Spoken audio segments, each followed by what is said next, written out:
generational curse. Huh? Daar is het ding. Because mensen praten over wat ze maar gebeurt, over hulle dealen met het. So het val op je kinders dan. Yo, bro. So nou, zij is als een ouder, like, zij gaat hier leven, kwaad oor, goed, wat 20 jaar gebeurd en zij kan niet hij vergeven nie.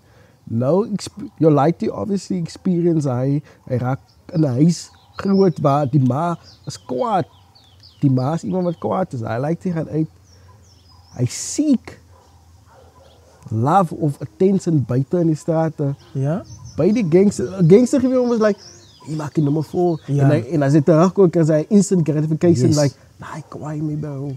En hij krijgt dat hij in die huisie. You know? So trauma's die blokjes. My ouders dealing met hulle goed, you know. And we can't blame them.